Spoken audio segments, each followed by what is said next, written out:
warahmatullahi wabarakatuh. Kami dari kelompok 14 dengan saya Melati Sintia Rusmana NPM 2019 13500 dan saya Nurul Hali dengan NPM 2019 13500 576. Pada kesempatan ini kami akan membahas salah satu masalah lingkungan, yaitu menumpuknya sampah di sekitar kita. Saat ini jumlah penduduk di Indonesia sangatlah padat, sehingga dapat memicu barang yang akan dikonsumsi semakin banyak, sehingga sampah pun akan semakin meningkat. Yuk kita simak apa aja sih penyebab dari menumpuknya sampah dan juga solusinya.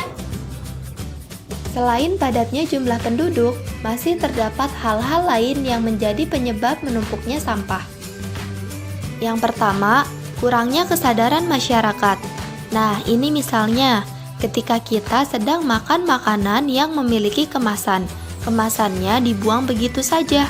Hal ini dapat menyebabkan sampah berserakan di mana-mana.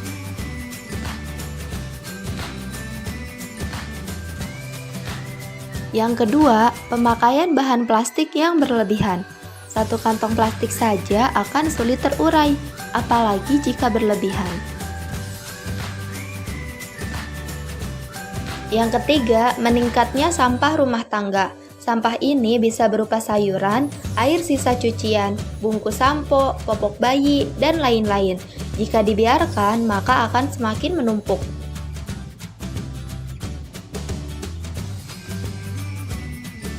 Itu tadi adalah beberapa penyebab menumpuknya sampah. Selain yang telah disebutkan, masih banyak penyebab lain yang membuat sampah semakin menumpuk loh. Wah, banyak juga ya penyebabnya. Bahkan ternyata penyebab tersebut masih sering kita lakukan. Hal ini merupakan hal yang kurang baik ya teman-teman. Kita harus segera mengatasi masalah ini. Tapi gimana caranya ya? Disimak yuk solusi untuk mengatasi masalah tersebut. Solusi untuk mengatasi masalah menumpuknya sampah. Nah, di sini kami sudah menemukan beberapa solusinya. Yang pertama itu dengan menerapkan 3R. Maka, kita sebagai penghasil sampah harus menerapkan prinsip 3R untuk terciptanya lingkungan bebas sampah. Yang pertama itu ada reduce, berarti mengurangi barang-barang yang digunakan dalam kehidupan sehari-hari yang dapat menghasilkan sampah. Yang kedua itu ada reuse, berarti memanfaatkan atau menggunakan kembali barang-barang yang masih bisa digunakan. Yang ketiga itu ada recycle, berarti mendaur ulang barang-barang yang tidak bisa digunakan. Contohnya seperti menggunakan tas kain daripada kantong plastik.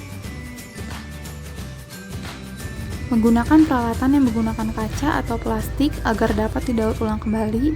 Menggunakan tas belanja agar dapat digunakan berkali-kali. Menggunakan botol minum sendiri atau tumbler yang bisa diisi ulang. Membuat celengan dari kaleng bekas. Membuat tempat pensil dan mainan dari botol bekas atau tempat minuman. Plastik dibuat menjadi tas dan topi. Yang kedua itu ada sampah organik dijadikan pupuk. Cara mudah mendaur ulang limbah organik adalah dengan mengolahnya kembali menjadi pupuk kompos yang bisa digunakan untuk tanaman hias ataupun kebun yang kamu buat di halaman rumah.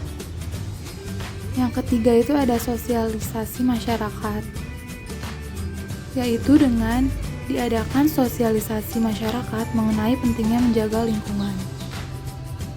Melihat banyaknya masalah lingkungan yang terjadi, kita sebagai manusia harus menjaga bumi ini.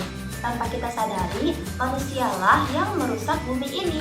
Maka manusia juga yang harus menjaganya.